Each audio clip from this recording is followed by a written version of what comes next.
Mateus, capítulo 14. A morte de João Batista.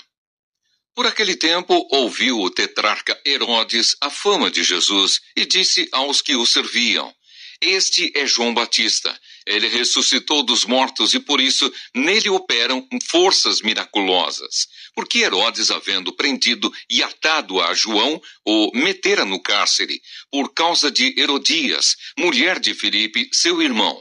Pois João lhe dizia: Não te é lícito possuí-la. E querendo matá-lo, temia o povo, porque o tinham como profeta. Ora, tendo chegado o dia natalício de Herodes, dançou a filha de Herodias diante de todos, e agradou a Herodes, pelo que prometeu com juramento dar-lhe o que pedisse. Então ela, instigada por sua mãe, disse: Dá-me aqui num prato a cabeça de João Batista.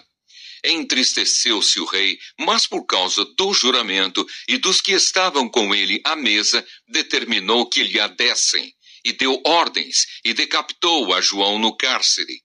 Foi trazida a cabeça num prato e dada à jovem, que a levou à sua mãe. Então vieram os seus discípulos, levaram o corpo e o sepultaram. Depois foram e o anunciaram a Jesus. A primeira multiplicação de pães e peixes. Jesus, ouvindo isto, retirou-se dali num barco para um lugar deserto à parte. Sabendo-o, as multidões vieram das cidades, seguindo-o por terra. Desembarcando, viu Jesus uma grande multidão. Compadeceu-se dela e curou os seus enfermos. Ao cair da tarde, vieram os discípulos a Jesus e lhe disseram: O lugar é deserto e vai adiantada a hora. Despede, pois, as multidões, para que, indo pelas aldeias, comprem para si o que comer. Jesus, porém, lhes disse: Não precisam retirar-se, dai-lhes vós mesmos de comer.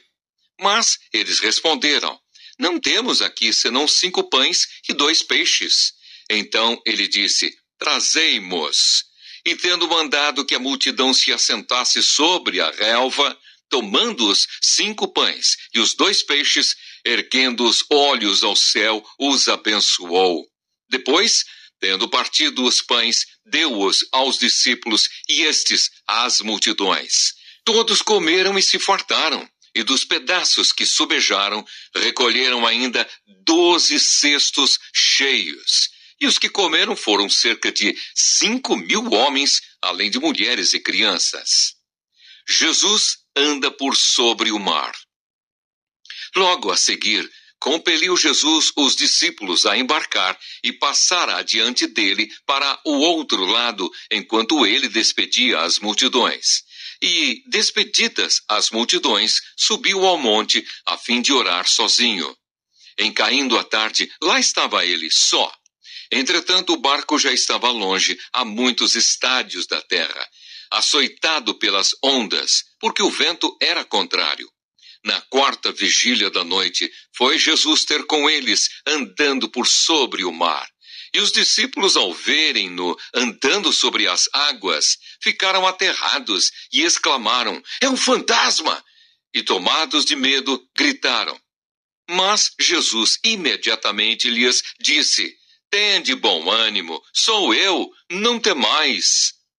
Respondendo-lhe Pedro, disse: Se és tu, Senhor, manda-me ir ter contigo por sobre as águas.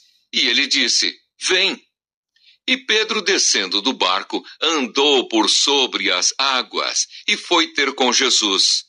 Reparando, porém, na força do vento, teve medo e, começando a submergir, gritou: Salva-me, Senhor! E prontamente Jesus, estendendo a mão, tomou-o e lhe disse: Homem de pequena fé, por que duvidaste? Subindo ambos para o barco, cessou o vento, e os que estavam no barco o adoraram, dizendo: Verdadeiramente és filho de Deus.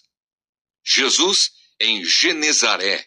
Então, estando já no outro lado, chegaram à terra, em Genezaré. Reconhecendo-o, os homens daquela terra mandaram avisar a toda a circunvizinhança e trouxeram-lhe todos os enfermos. E lhe rogavam que ao menos pudessem tocar na orla da sua veste. e todos os que tocaram ficaram sãos.